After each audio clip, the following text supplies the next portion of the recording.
A empresa tem que funcionar, o líder tem que buscar o resultado para a empresa dar lucro, que esse é o objetivo final. Ninguém está aqui, né, fazendo lá aquele sonho, ai, que maravilha. Não, a empresa quer dar lucro, é isso que ela quer e é isso que é responsabilidade do líder. Mas como fazer isso? Será que é através só do conflito, do embate? Não, se você não se adequar. Porque através do equilíbrio emocional, através de você saber usar as emoções emocionalmente inteligente, você vai conseguir desenvolver todas as outras habilidades que uma empresa demanda de você. O líder tem que buscar o diálogo, né? Porque quanto mais você impõe, mais a equipe se retrai. Então vamos sentar, vamos conversar, vamos aparar as arestas, vamos entender o que está acontecendo para ver como a gente pode corrigir essas rotas e ser claro e transparente no que ele faz.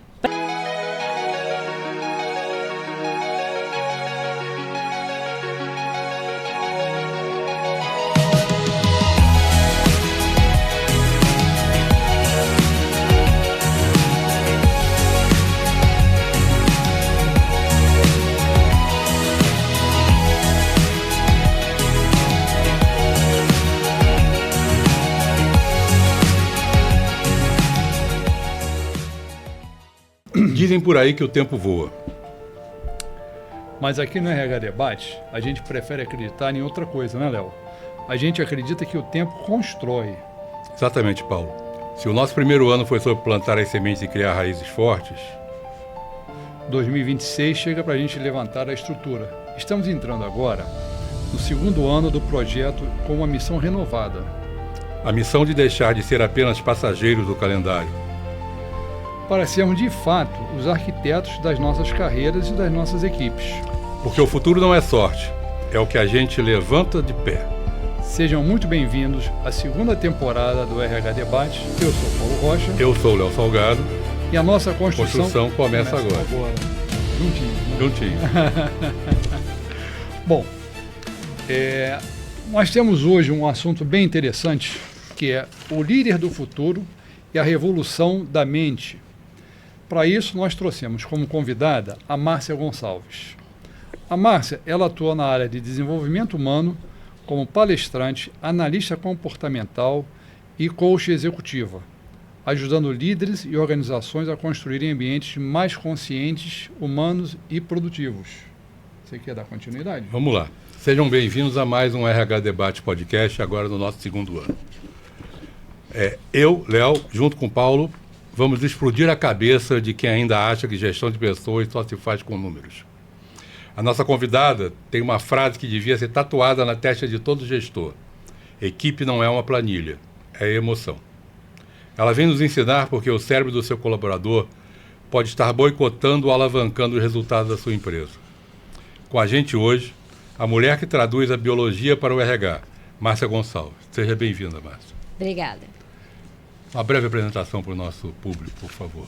Bom, primeiro eu quero agradecer a oportunidade de estar aqui. Como eu falei, é um tema muito importante nessa época que nós estamos vivendo, do avanço tecnológico, cada vez mais superando aí as atividades. E falar sobre pessoas, para mim, é um tema apaixonante. Eu sou muito apaixonada pelas relações humanas e as suas complexidades. Enquanto tem pessoas, né, eu já ouvi até de um colega que ele ficou impressionado, a gente estava num momento ali de conflito com a equipe, e ele falou que ele gostava mais de ficar com o computador, porque o computador você desliga e quando você tiver paciência você vai lá e conserta. Já as pessoas não pode ser assim, né? Muitas vezes você tem que resolver os problemas ali. E eu sou apaixonada por isso. É desafiador, cada vez mais desafiador, mas é importante que a gente fale para que a gente supere esses desafios, né? Que a gente consiga aprender a conviver aí cada vez mais com proximidade, né? Com respeito, principalmente. Eu comecei minha formação na área de educação. Eu sou formada em educação física, né? Comecei tudo com educação física. Aí, através da educação física, eu tive contato com a área ali de dinâmicas de grupo e fui me apaixonando cada vez mais pela área de gestão de pessoas, migrei, me especializei em gestão de pessoas, fui me aprofundando nesse tema, e cheguei ali na conclusão de trabalhar e estudar cada vez mais esse tema que também está muito aí relevante, que é a neurociência do comportamento. Entender o comportamento do outro, porque não é só falar, não é só a teoria, é você entender o comportamento do outro para você saber como agir. E eu trabalhei bastante na área de gestão de pessoas, com treinamento e desenvolvimento na área de liderança e principalmente na área de gestão de equipes, né? Márcia, você integrou a primeira turma feminina da Marinha do Brasil. Sim. Onde vivenciou uma liderança baseada em disciplina e comando. Como a sua passagem pela Marinha moldou a sua visão inicial de liderança?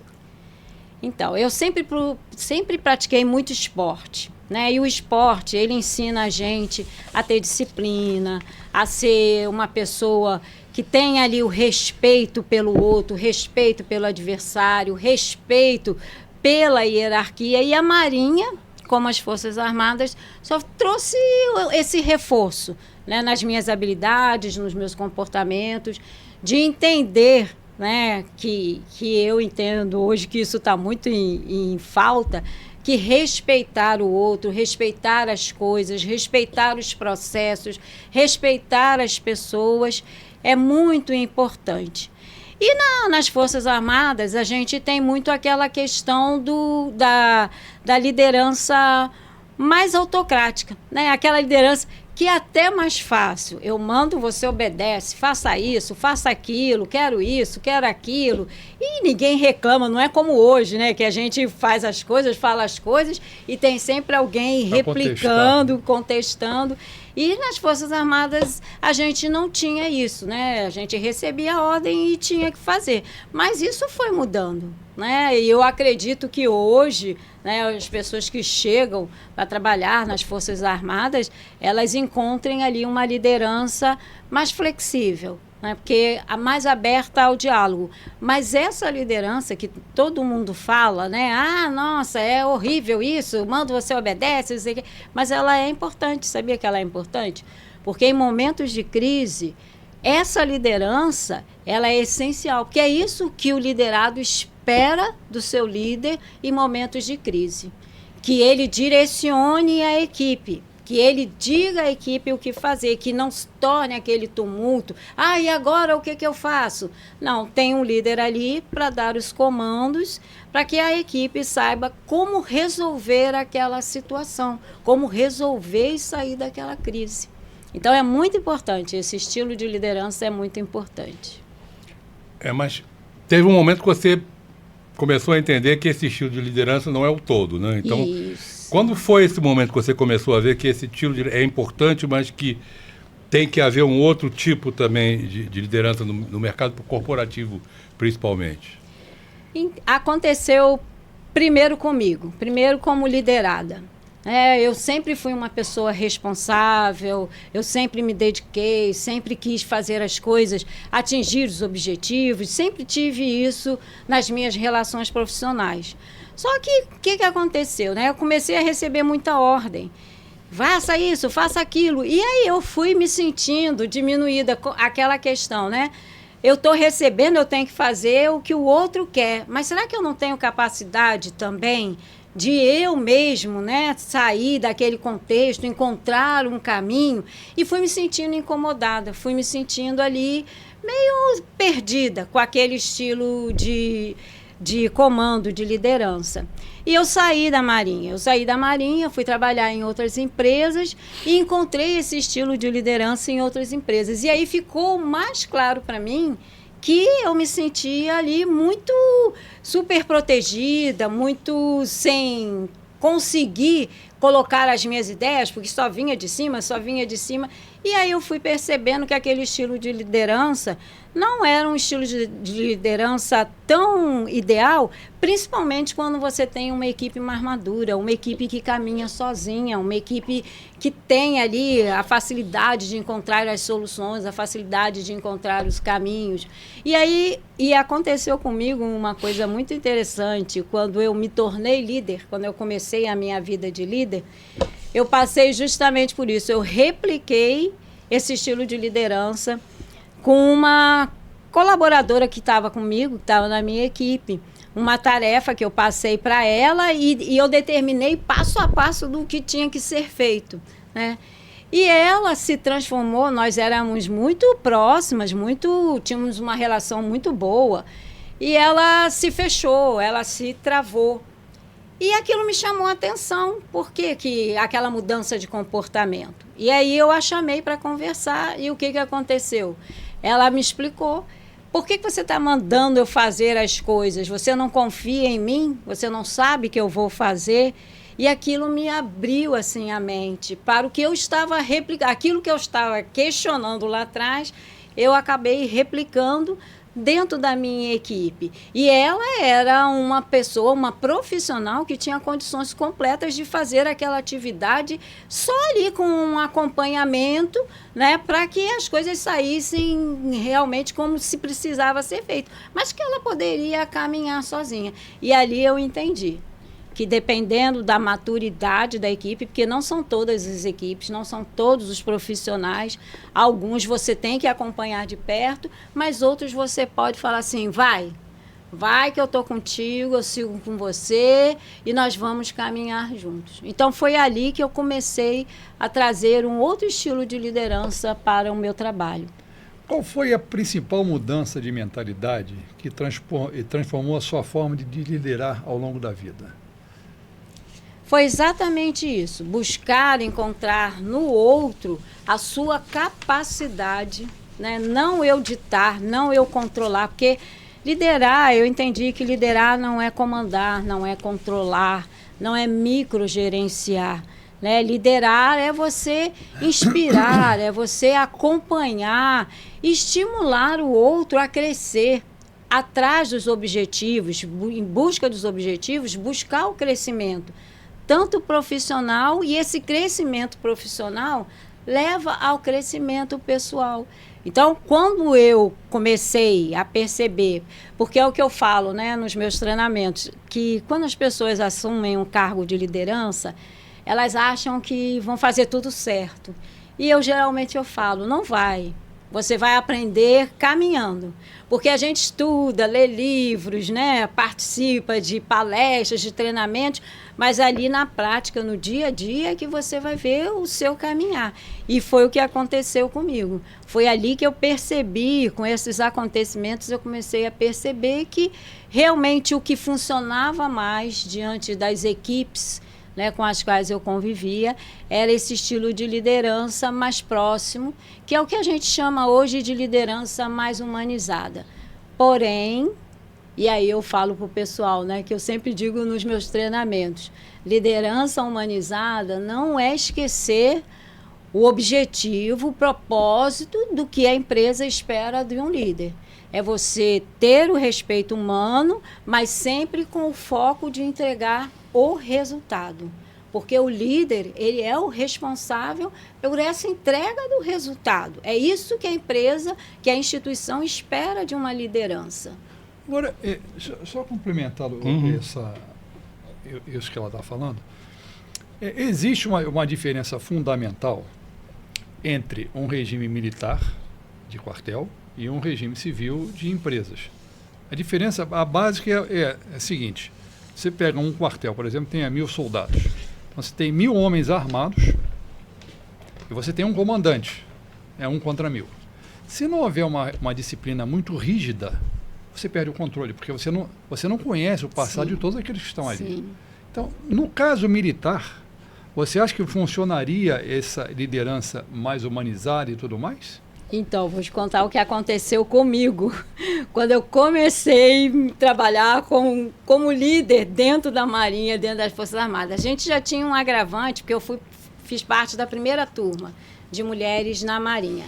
Naquela época, só existia a Polícia Militar de São Paulo. Tanto é que elas participaram do nosso treinamento. E quando eu fui promovida e quando eu assumi, eu trabalhei num centro de treinamento de formação de sargentos da Marinha.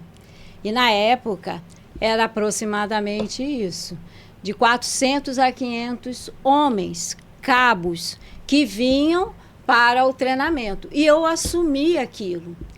E posso dizer para vocês, assim, que quando eu tentei vir com esse olhar mais humanizado, eu realmente perdi.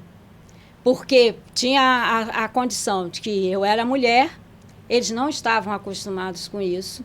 Né? Eu era mulher, eu era nova, de idade, de tempo, de casa, e o respeito foi embora. E aí eu entrei com a liderança autocrática. Aí eu me impus, tive que aprender a me impor com a liderança autocrática. Inclusive, né, colocando eles no lugar deles, de quem era eu, quem era eles, eu tive que olhar nos olhos e fazer isso. Mesmo eu sabendo que o outro estilo de liderança era o estilo de liderança mais indicado. Mas é exatamente como você falou. Quando você tem o militar, você está dizendo para o sujeito o seguinte, para o teu funcionário, vamos imaginar que aquilo fosse uma empresa. Teu trabalho aqui é, se necessário, da tua vida. Se morrer pela empresa. Sim. Tá? E você não pode falar isso de um modo humanizado, você tem que ser autocrático, porque se a gente for buscar lá o início dos exércitos, quer dizer, você recrutava pessoas para irem para a guerra, que era para a morte. Então, se a liderança não fosse de pulso, sem permitir qualquer tergiversação, o comandante perdia o controle. Eu estou errado nisso? Não, não está errado. Mas você ser autocrático não significa humilhar o outro. Sim. Existe uma diferença grande. Perfeito. Você pode construir a sua autoridade diante de todo esse grupo sem necessidade de humilhar o outro. Aí sim, aí a equipe percebe que você tem autoridade. E é como eu falei, quando a gente está, principalmente em momentos de crise, você vai para uma guerra, né? Você não sabe se volta. Você tem que utilizar a sua comunicação mais enfática, uma comunicação com mais ênfase. Porém, sem humilhar. Você não precisa humilhar o outro. Não, é a construção da autoridade sem a humilhação. Mas o que eu digo é a autoridade sem dar margem para o outro contestar, porque num ambiente militar, num ambiente de conflito, por exemplo, não pode haver contestação. O comandante disser, você vai ter que fazer, porque se cada um for contestar, você acabou com a tropa. No geral, sim. Hã? No geral, sim, mas em algumas vezes, e eu passei por isso também, quando eu fiz essa transição, né, para conquistar aquele grupo de homens que estavam ali se formando para sargento, às vezes você não escuta o outro, né? O soldado que está na linha de frente, talvez ele tenha ali uma visão maior do que você que está aqui só montando as estratégias, porque Perfeito. ele está vendo o que está acontecendo. Então, no geral, sim. No geral, é não aceitar a contestação. Eu mando, você obedece. Mas quando você também amplia um pouco mais, você vai em busca e você encontra soluções que você não era capaz de encontrar. E que aquele soldado que está ali na frente, e quando eu falo soldado, tem a vida militar e tem a vida civil. Aquele profissional que está na linha de frente da empresa, da instituição, por exemplo, está ali na linha de frente com atendimento de um cliente. Talvez ele tenha percepção de coisas que estejam acontecendo, de ouvir os clientes, as reclamações dos clientes, que a gente que está sentadinho lá na cadeira montando as estratégias, a gente não tem. Então, muitas vezes, seja na guerra ou seja no ambiente civil, é importante a gente ouvir realmente o que está acontecendo, porque a gente não consegue pegar tudo. Mas, no geral, principalmente, né, nesses momentos, eu estava vendo, só para fechar, eu estava vendo a série Chernobyl, né, do acidente. E em vários momentos isso acontece, né? Porque as pessoas são chamadas para conter o incêndio, são chamadas para fazer a contenção da usina, sem saber direito o que está acontecendo. E existe uma comunicação mais enfática no sentido de incentivá-los a ir para salvar outras vidas, né? Mas não precisa ser existe um embate, existe um questionamento. Eu quero saber, mas por quê? O que está acontecendo? O que houve num setor mínimo, né? Pelo lugar que é, pelo regime que era, mas existiu. E ali nas conversas acaba se chegando a uma solução, acaba se encontrando um caminho para conter todo aquele acidente que aconteceu naquela época. Ouvindo também quem estava lá dentro. Porque quem estava aqui do lado de fora, não, faz isso, faz aquilo, faz não sei o que, faz não sei o que lá. Mas quem entrou, quem foi lá, quem colocou a água, quem foi fazer lá para apagar o incêndio, o que é isso, o que é aquilo. Ouvir essas pessoas também é importante. É engraçado isso aí. Me lembra uma história que eu participei indiretamente. Eu trabalhava numa empresa de engenharia, o pessoal foi vistoriar um prédio que estava para ser entregue na época para a Telerge. E um prédio de 6 andares e tinha umas salas técnicas. E houve um erro. Todos os interruptores dessas salas técnicas ficaram virados para o lado de fora e não para o lado de dentro. Os engenheiros estavam enlouquecidos pensando em soluções, como é que iam fazer, puxar uma linha nova. E tinha um pedreiro parado do meu lado que começou a rir baixinho. Eu falei assim, tá rindo por quê? Assim, é fácil. É fácil. Aí eu pedi licença, você pode dizer, ele está dizendo que é fácil. Não sei o que é isso. Deixa ele dar a ideia dele. Então, assim, é só quebrar por dentro e virar a caixa na mão e fechar por fora. Saber ouvir. Isso, né? Aí. Márcia, você bate muito na tecla de que equipe não é planilha, né? Sim. Mas a gente sabe que as organizações adoram métricas. Sim. Como é que o RH pode usar a neurociência para provar matematicamente que ignorar a emoção dá prejuízo no final do ano? Por quê? Por que eu falo isso, que a equipe não é planilha? Porque a gente tem que entender que quem está construindo esse número são pessoas. E pessoas agem, pensam e sentem como pessoas. São seres humanos, são seres emocionais que pensam, que raciocinam. E o que a neurociência traz? A neurociência nos traz que o nosso cérebro, ele é projetado para a gente lidar com estresse. E o estresse, ele é até bom, ele é interessante, porque ele nos movimenta, nos coloca para frente, nos faz buscar alternativas. Mas quando essa pressão ela é muito grande, o que o nosso cérebro faz? O cérebro ele quer nos proteger, ele quer nos ver bem. Então, ele ativa o modo sobrevivência, o modo mais básico que a gente tem, que é de sobreviver. E ele vai ali ativar as atividades emocionais. É quando acontece ali o domínio da emoção sobre a razão. Quando surgem ali os conflitos desnecessários e as decisões equivocadas. E aí é que tem que entrar o RH, a área de gestão de pessoas, para saber informar e lidar com essa liderança para superar esses momentos, para entender que quando ele passa por esse estresse aumentado, quando tem aquele pico do cortisol, da adrenalina, quando ele fica meio perdido, eu não sei o que eu faço, como é que eu faço, é ali que tem que entrar o RH para fazer o quê? Calma, vamos dar uma pausa. Precisamos dar uma pausa. A gente tem muito esse preconceito, né? Não, o bom é aquele que vai batalhando, que vai buscando ali os resultados, que vai agindo. Mas em alguns momentos, seja na vida profissional ou na vida pessoal, é preciso dar uma pausa. É preciso fazer o exercício de respiração, um simples exercício de respiração. Puxa e solta, puxa e solta, que você está informando o seu cérebro que você está bem. E aí, aquelas estruturas da sobrevivência, elas te liberam para que você se utilize ali as estruturas para as estratégias. Porque quando a gente está muito estressado, o que a gente faz? A gente não pensa. Né? Quantas vezes a gente fala assim, nossa, eu não sei o que deu em mim, que eu fiz isso. E algumas vezes não dá para voltar atrás. Então, é preciso que o RH tenha essa visão de interferência. Não, calma, nós estamos precisando do resultado, né? Nós precisamos entregar, final do ano, geralmente é isso que acontece, né? Na hora que tem que entregar.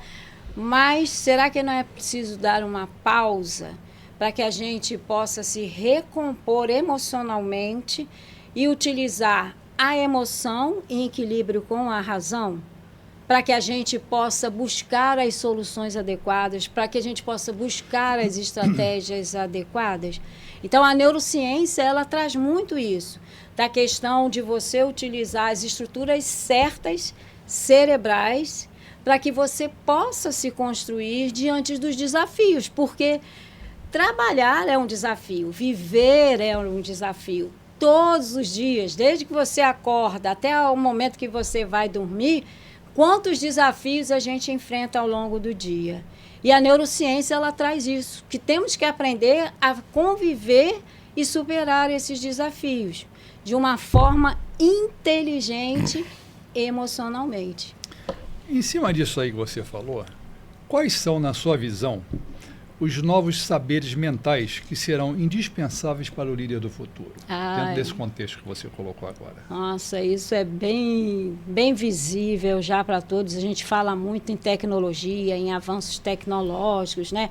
Inteligência artificial, hoje está em moda a inteligência artificial. Mas o que vai conduzir, né, a empresa? Quem conduz a empresa são as pessoas, desde lá do maior até o menor cargo. São pessoas.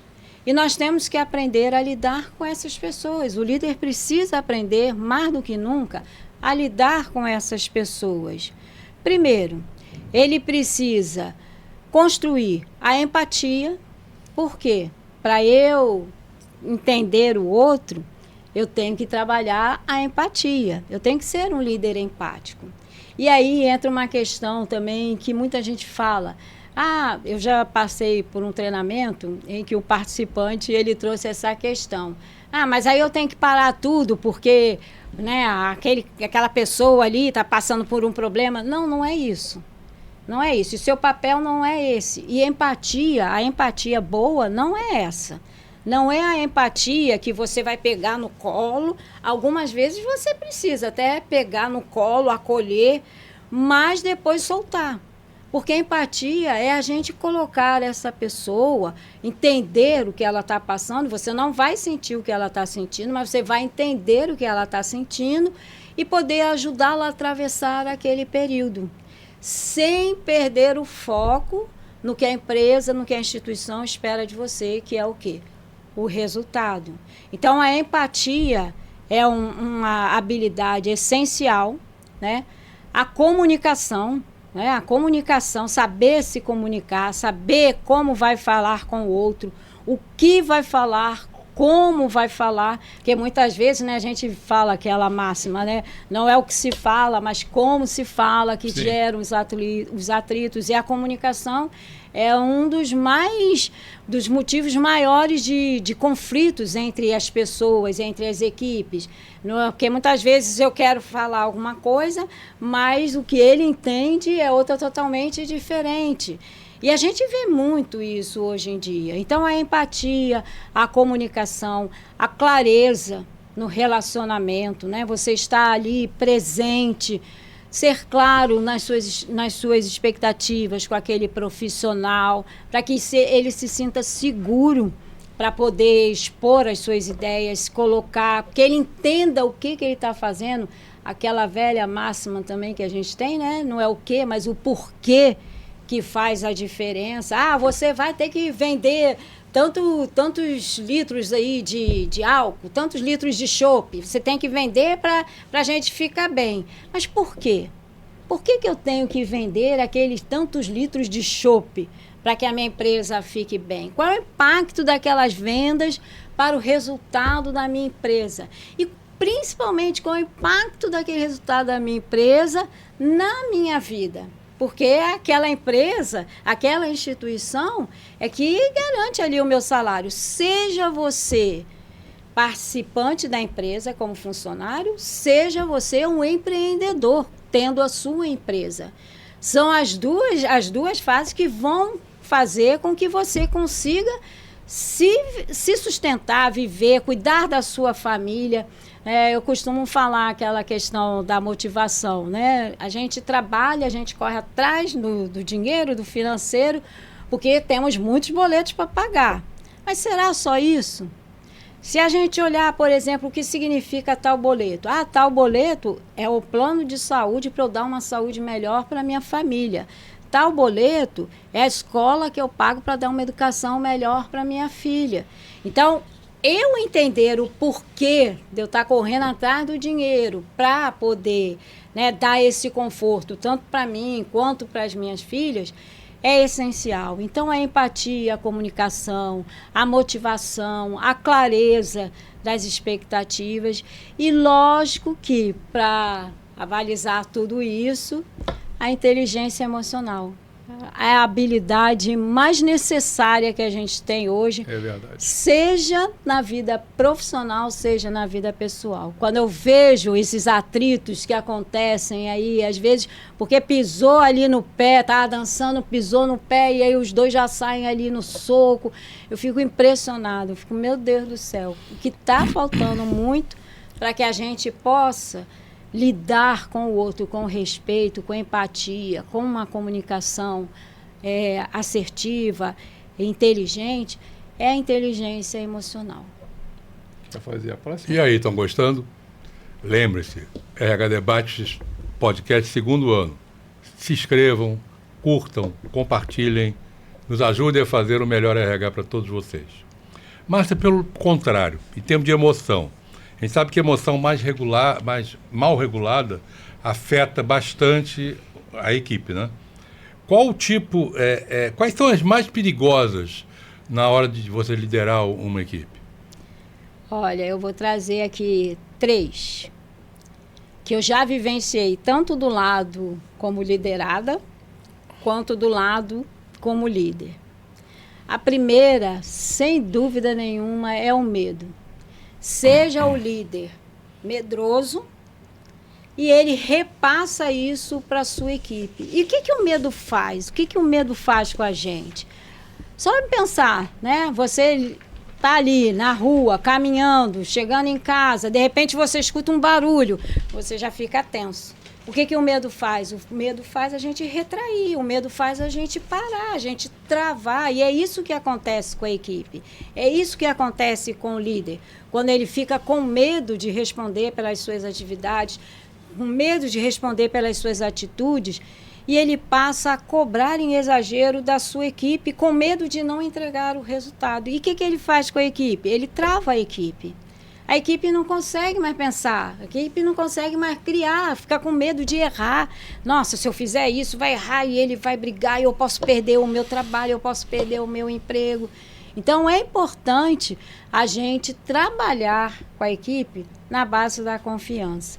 A segunda emoção que eu trago é a raiva, porque a raiva deixa a gente muito fora de si, né? Muitas vezes a gente usa a raiva como combustível para lidar com uma determinada situação, mas de uma forma negativa. Por quê? Porque a gente se torna mais agressivo, a comunicação se torna mais agressiva, aí entra naquela questão, né, do comunicar, mas não humilhar. E quando a gente está com raiva, muitas vezes a gente quer se comunicar para humilhar. E aí o outro, a equipe, ela se sente ali travada. Nossa, não vou fazer isso, não vou deixar ele mal, não vou deixar ele com raiva. Eu realmente vou fazer o meu básico aqui para que tudo flua bem. Então, o medo e a raiva, eles afetam, assim, verdadeiramente o relacionamento, né, da liderança com a equipe. E a terceira que eu trago é a ansiedade. Nós hoje vivemos um mundo cada vez mais ansioso. E o líder, a liderança, ele tem que saber trabalhar a sua ansiedade. Porque eu já tive o contato com uma liderança nesse estilo. Ele tinha tanto medo, né, de não entregar o resultado que ele se tornava ansioso. E ele repassava aquilo para a equipe. E depois ele chegou, quando eu trabalhava, né, com a área de RH, ele chegou para mim para se queixar que a equipe não correspondia ao que ele fazia. Aí, passando um dia com eles, né, eu percebi exatamente isso. Ele era muito ansioso, então tudo era para ontem, para ontem, para ontem, para ontem. E o que isso causa? Tudo isso causa o medo, a raiva, a ansiedade. Ela causa o quê? Um ambiente confuso. As pessoas se sentem dispersas, causa um esgotamento emocional. Por isso que eu falo sempre, né, que a equipe não é planilha, é emoção. Se você bater cada vez mais no estresse emocional, mais a sua equipe vai se retrair. Algumas pessoas funcionam bem, né, sob estresse, mas a grande maioria se retrai. Principalmente essa nova geração que está chegando aí no mercado de trabalho. É uma geração mais sensível, uma geração... Essa geração não aguenta pancada. Não aguenta. Não aguenta. Não aguenta. Não interessante, aguenta. eles são muito frágeis. E a gente tem que aprender a lidar com isso, porque você não vai mudar o comportamento deles. Assim como quando eu comecei, também ninguém ia mudar o meu comportamento. Quando eu comecei a liderar os que estavam chegando, eu também não conseguia mudar o comportamento deles. E essa nova geração, ela tem essa característica que, quando eu vejo alguém criticar, quando eu vejo alguém falar, eu sempre pergunto, será que eles realmente não querem trabalhar ou será que eles estão querendo implementar uma nova dinâmica nessas relações de trabalho? Visto o contexto do que eles trazem. É uma geração que já nasceu conectada, é uma geração que está tudo ali na palma. Imagina a outra geração que está chegando agora, os novos estagiários que estão chegando agora. O pessoal já está reclamando dessa geração que já chegou. Imagina esses que ainda vão chegar com tudo ali na palma das mãos. Como a gente vai lidar com isso? Então, o líder, ele precisa trabalhar a emoção do medo, da raiva e principalmente a sua própria ansiedade, porque tudo isso ele transfere no comportamento para a sua equipe. E muitas vezes chega ao objetivo, mas só Deus sabe como, né? Dentro desse contexto de medo, raiva e ansiedade, o que diferencia um líder emocionalmente inteligente de um líder apenas tecnicamente competente? Eu já lidei com os dois. Já tive, acho que na maioria das vezes, né, na nossa vida profissional, a gente já teve a possibilidade de ter o contato com esses dois estilos de liderança, né? O estilo técnico é extremamente necessário, né? Você precisa ter uma profissão, você precisa aprender aquela profissão, você precisa se aperfeiçoar naquela profissão para você ingressar. Seja em que ramo for, seja na empresa, seja no empreendedorismo, você precisa começar. E aí você precisa ter uma base de conhecimento e ir aperfeiçoando essa base de conhecimento. Mas quando você começa a liderar, você não está liderando o projeto, você está liderando a pessoa que vai fazer aquele projeto. Então, o líder técnico, esse líder que só cuida ali dos projetos, do passo a passo, né, de como fazer, o que fazer, ele é extremamente essencial até para dar uma confiança para a equipe. Mas o líder emocionalmente inteligente, ao contrário do que muita gente pensa, né, que as pessoas acham que ser um líder emocionalmente inteligente é você aceitar tudo que a equipe faz, tudo que a equipe quer fazer, e não é assim, né? O líder emocionalmente inteligente é aquele que sabe quando e como agir diante das adversidades, diante das necessidades, diante das exigências, de como lidar com essas pessoas, de como lidar com a sua equipe. E aí ele vai trazer tudo isso que a gente está falando, uma estabilidade emocional, um clima melhor, onde as pessoas se sintam confiantes e seguras para poder expressar seus pensamentos, porque também não é só a questão da inovação, é a questão do ser humano. Eu não estou bem, aconteceu alguma coisa, eu não estou bem, eu preciso me comunicar, eu preciso falar, que ele está ruim, ele não está pagando. Não, isso não existe. O que será? Por que será que houve essa queda no rendimento dele, essa queda no desempenho dele? Então, a gente tem que realmente ter esse cuidado. E o líder emocionalmente inteligente, ele vai em busca disso, de saber como lidar com as pessoas com o lado profissional. Vamos falar um pouquinho mais sobre esse conflito de geração, né? Hoje você tem, as empresas hoje têm muito baby boomer e muita geração Z convivendo, né? A pergunta vai ser dividida em duas, mais ou menos. O cérebro deles funciona realmente diferente ou é só cultura? E a outra, o que as empresas estão perdendo em termos de capital quando estão demitindo os mais antigos para contratar os mais novos? Sim. Não, o cérebro ele tem a sua estrutura, as suas estruturas cerebrais que são as mesmas para o ser humano. O que a gente tem é que, de acordo com o que no meio aonde eu cresço, com as atividades, as experiências, os aprendizados que eu adquiro, eu vou trabalhar esse cérebro de forma diferente. É por isso que nós temos aquelas pessoas que são mais retraídas, né? São pessoas que não trazem mais aquele contato. As estruturas cerebrais delas são as mesmas que do outro, que é o comunicativo. Porém, aquele outro, ele tem um desenvolvimento maior para a área de comunicação. Ele foi estimulado a chegar para essa área de comunicação. E isso faz a diferença. E lidar com essas diferenças é extremamente rico para qualquer instituição, seja nas diferenças de comportamento, seja nas diferenças geracionais. Eu trabalhei na empresa que aconteceu exatamente isso que você está falando, onde a geração mais antiga, né, muitos foram demitidos. E o que aconteceu com essa empresa? Ela focou muito na entrada dos jovens, os jovens estão chegando, né? E os jovens aí então já estavam conectados com a internet, sabiam tudo, mas os jovens, eles não tinham aquele conhecimento implícito de toda a empresa para poder trabalhar. Então, quando você demite, e a gente tem muito essa questão, né? Eu não quero contratar um profissional mais experiente, eu quero mais jovem, que o jovem é inovador. Será?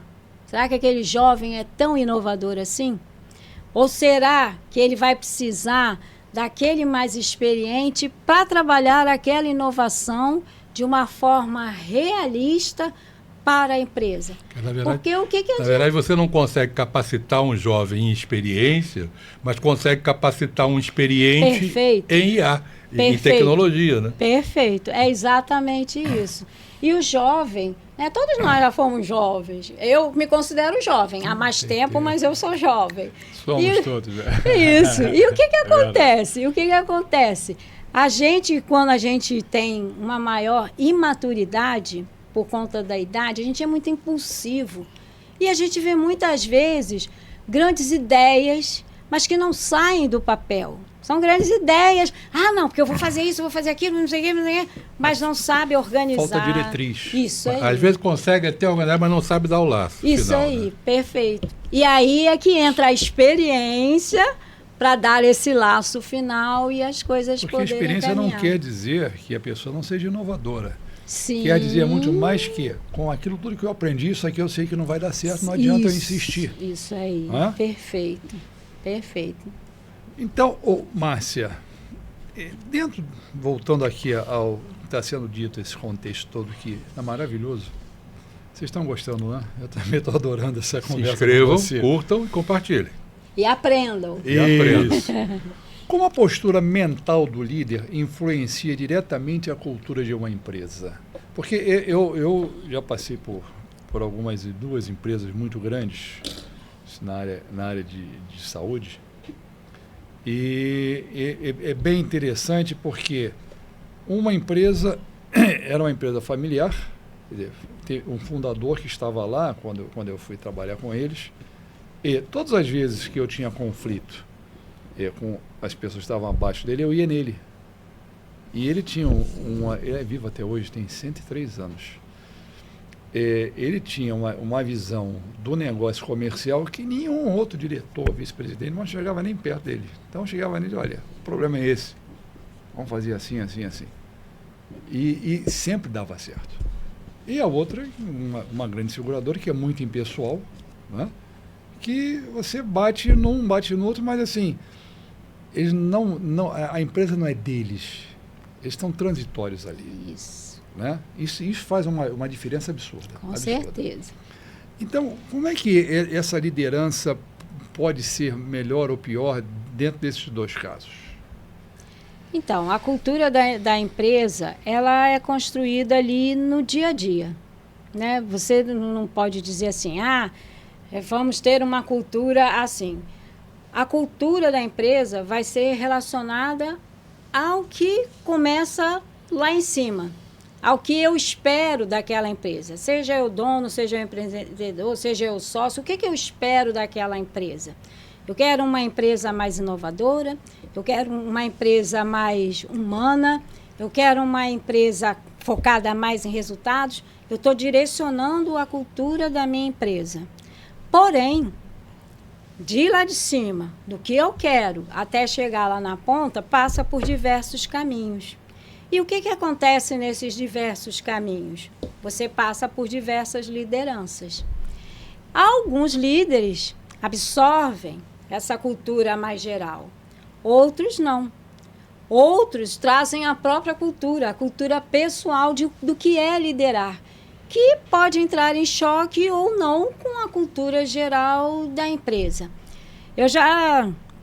Nos meus trabalhos, eu já lidei com um líder que ele trazia exatamente isso. Ele era um líder completamente pessimista, só vivia reclamando das coisas, enquanto lá em cima as pessoas traziam, né, a questão da inovação, vamos fazer, vamos mudar, vamos criar, ele tudo se retraía. E o que acontecia com a equipe dele? Se retraía também. A equipe não conseguia absorver aquela cultura geral. Porque quem estava mais próximo ali com eles? Quem estava lidando com eles? Aquela cultura pessimista, aquela cultura de só reclamar. Porque não vai conseguir, porque não vai chegar, porque é muita coisa, porque... E a equipe absorve isso. Então, e tem que ter um trabalho muito bem feito da cultura da empresa para levar para essas outras lideranças, para que essa cultura consiga chegar na ponta. Porque senão não chega. Porque o líder mais próximo é o líder que vai influenciar a cultura daquela equipe, com certeza. Márcia, escapando um pouquinho da pauta, depois a gente volta para ela. Você, no teu canal, principalmente, você diferencia prazer de felicidade autêntica. Tá? Tem muita empresa e muito líder que acha que botar mesa de ping-pong, de totó, videogame, na área de relaxamento, está promovendo felicidade. Isso. Fala um pouquinho sobre isso pra gente. Nossa, excelente. Porque nós tivemos o quê? Nós tivemos as grandes big techs aí, né? As grandes empresas de tecnologia trazendo essa nova cultura, né? De botar ali uma mesa de sinuca, de ping-pong, de ter uma rede para dormir. E ficou-se sabendo que toda a empresa que não tiver isso, a empresa que não tiver aquele espaço colorido, a empresa que não tiver aquele espaço, não é uma empresa inovadora, não é uma empresa... Virou modismo, né? Virou modismo. É claro, é lógico que tudo isso influencia, porque o que as empresas querem com isso? O que as empresas estão querendo quando elas colocam ali aquela mesa de sinuca, né? Aquela mesa de ping-pong? O que elas estão querendo com isso? Elas estão querendo só que você vá lá jogar uma sinuquinha? Não, elas estão querendo o quê?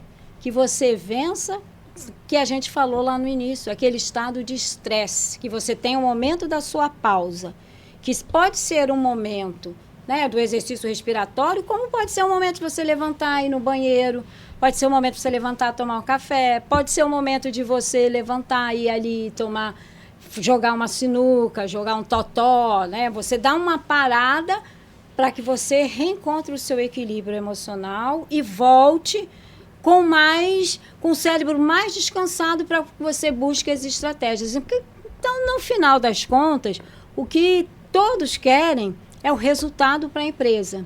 Sendo que essas empresas, elas trouxeram a cultura do clima organizacional dentro do bem-estar. Isso funciona, Márcia?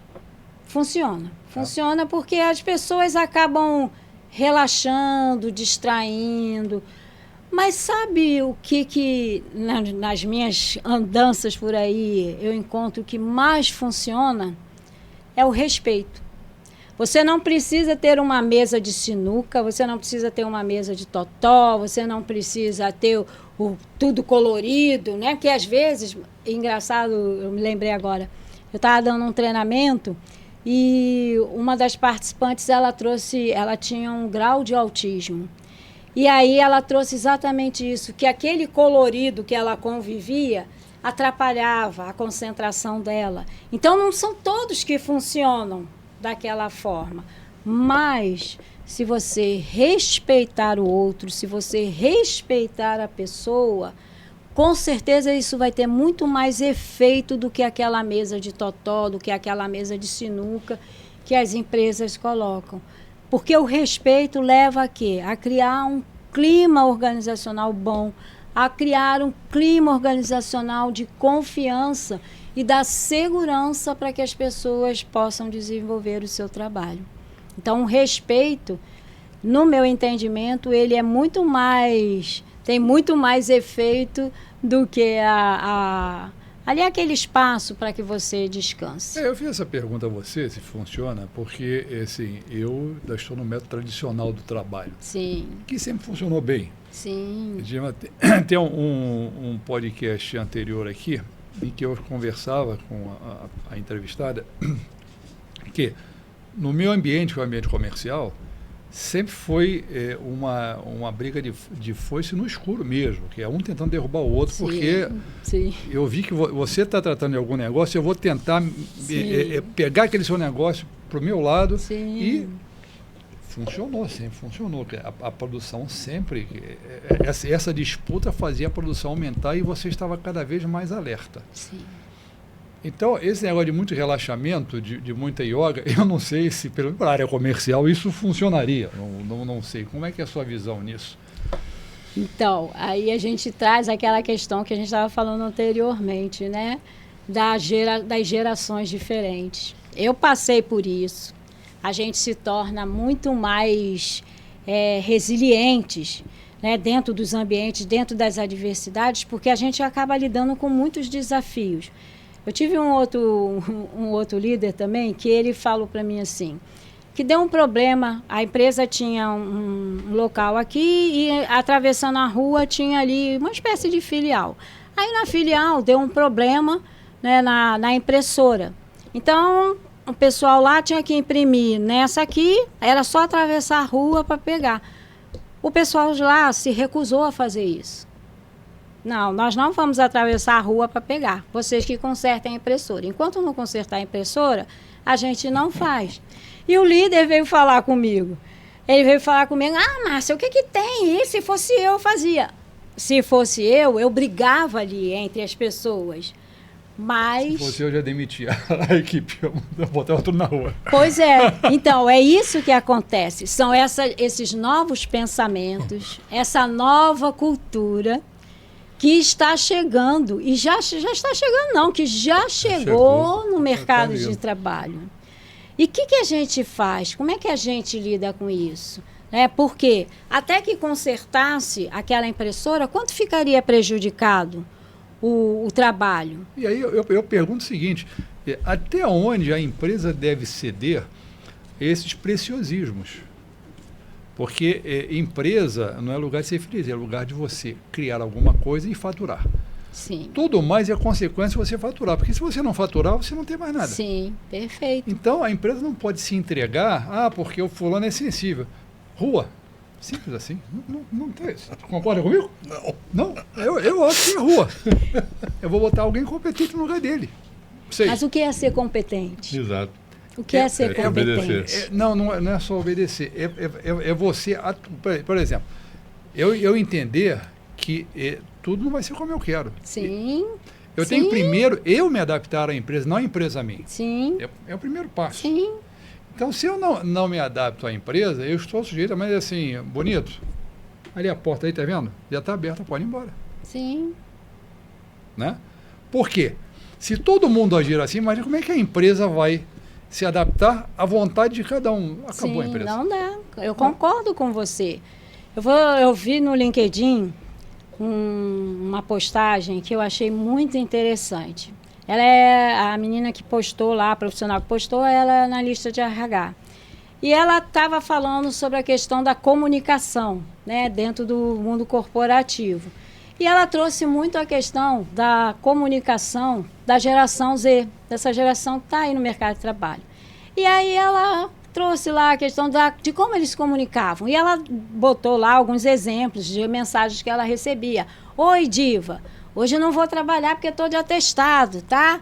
Não fica triste, não. Amanhã a gente se acerta. Aquele linguajar deles que eles usam, eles foram criados. A cultura deles, da mensagem... Tem coisa que você nem entende, né? Que porque você é tudo nem cifrado. entende. Mas sabe o que eu achei mais interessante? Foram os comentários da postagem. Porque tiveram muitos comentários do pessoal, dos profissionais da geração Z, agradecer, porque ela ressaltava que a gente tinha que aprender a lidar com essa nova comunicação. Porque as pessoas reclamavam muito, né? Porque tinha que ser uma comunicação mais formal, né? Um trabalho mais... E ela trazia essa questão da gente compreender um pouco mais o lado deles. E nos comentários nós tivemos, né, muitos profissionais da geração Z agradecendo a ela, porque eles comentavam, no geral, o comentário era assim: nós ouvimos muita crítica, até que enfim alguém para nos entender. Então, o que a gente faz? Né? A gente faz isso com o nosso filho está crescendo, é outra geração, outra convivência. E o que a gente faz? A gente briga, a gente quer que ele se molde ao nosso caminho. Será que a gente não consegue encontrar o meio do caminho? Porque a empresa tem que funcionar, o líder tem que buscar o resultado para a empresa dar lucro, que esse é o objetivo final. Ninguém está aqui, né, fazendo lá aquele sonho, ai, que maravilha. Não, a empresa quer dar lucro, é isso que ela quer e é isso que é responsabilidade do líder. Mas como fazer isso? Será que é através só do conflito, do embate? Não, se você não se adequar a mim... Eu vi uma postagem, é que como eu trabalho com isso, eu me ligo muito quando aparece alguma coisa assim. Alguém colocou lá uma postagem que o trabalhador estava sendo lá comunicado através de uma mensagem que ele estava sendo desligado porque ele não se apresentou no primeiro dia. Aí sabe qual foi a resposta dele para a empresa? Um belo de um palavrão. Um belo de um palavrão, sem se importar com nada, para ele não fazer nenhum efeito aquela mensagem. Entendeu? Então, como é que a gente vai lidar com isso? E é aí que eu trago. A equipe não é planilha, a equipe é emoção. E cada vez mais, e sem esquecer que o líder também. Porque nós vamos lidar com o nosso emocional, com as nossas competências emocionais, com as competências emocionais da nossa equipe, para justamente chegar nesse ajuste. Porque talvez esse confronto só não vale a pena. E nem vá fazer efeito. Né? A gente porque, na verdade, o Geração Z, antes dele demitir, ele já tinha demitido a empresa e tinha ido embora. Porque ele demite a empresa, ele vai embora. Sim. Quando as coisas não estão legais para ele, na verdade. Né? Sim. Uma outra coisa que você fala que é interessante é que um hard skill legal te coloca numa empresa, mas não te mantém lá. Isso. Para quem está procurando emprego em 2026, qual é o soft skill número 1 que te mantém numa empresa? Inteligência emocional. vou puxar a sardinha para o meu lado. Mas por que eu vou falar inteligência emocional? Só porque eu lido com isso, que eu trabalho com isso? Não. Porque através do equilíbrio emocional, através de você saber usar as emoções emocionalmente inteligente, você vai conseguir desenvolver todas as outras habilidades que uma empresa demanda de você. Então, quando você aprende a usar e ter o equilíbrio emocional, você vai conseguir decidir, né, de forma clara, de forma mais assertiva, você vai estar mais equilibrado. Quando a gente não está com equilíbrio emocional, a gente decide no impulso e seja o que Deus quiser.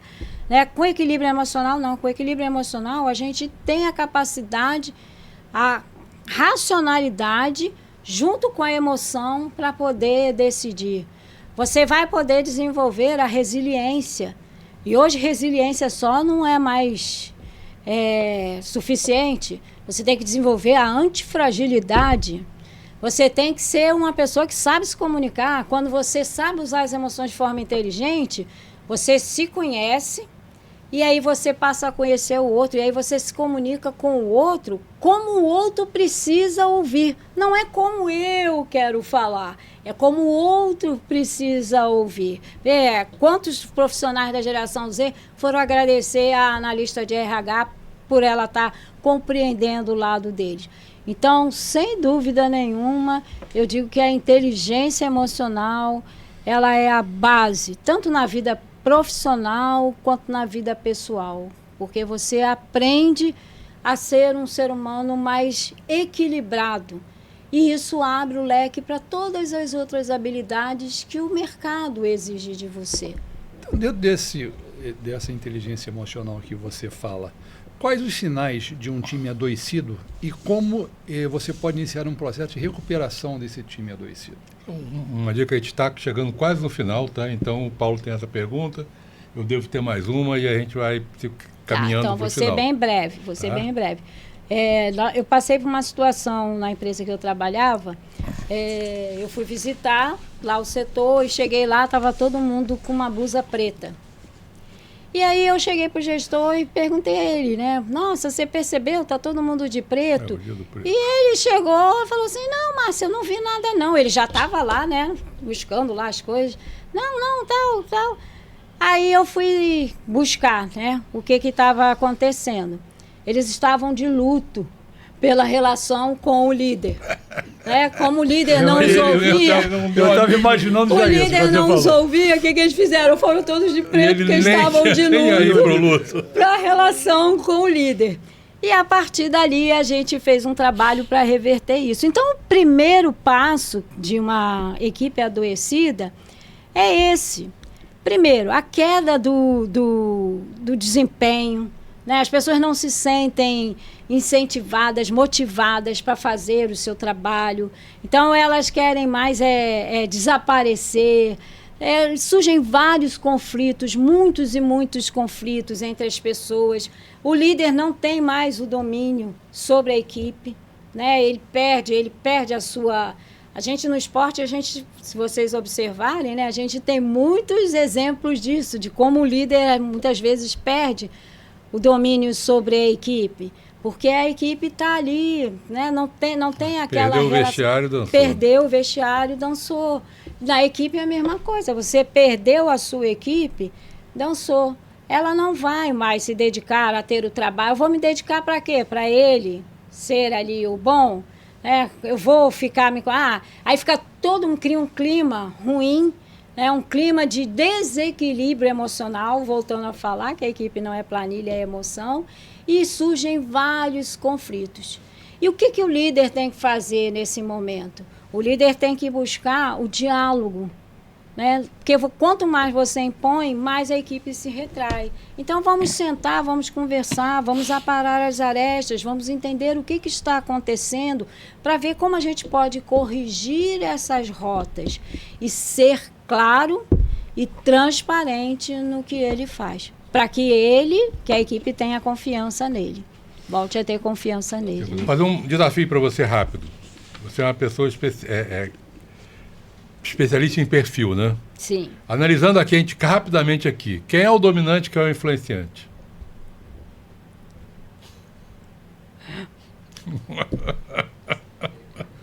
Bom, você me perguntou, né? Então, na minha percepção, eu tenho um dominante e eu tenho um influenciador. Não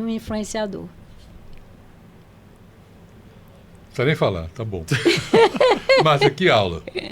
Muito obrigado pela tua participação. Eu vou falar, é engraçado, nós estávamos ali antes conversando com você, eu não pensei que fosse tão boa essa entrevista.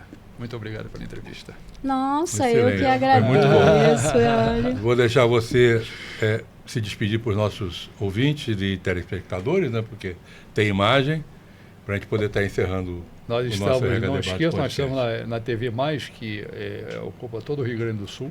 Né?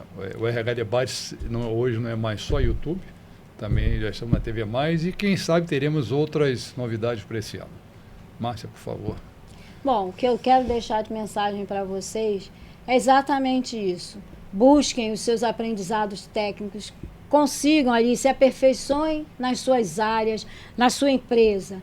Mas o principal para você que quer ser líder, liderar é lidar com pessoas. E pessoas agem, pensam e sentem como pessoas, inclusive você, líder. Então, o principal, aprenda a lidar com pessoas. Aí sim você vai ser um grande líder. Muito obrigado, Márcia. Parabéns.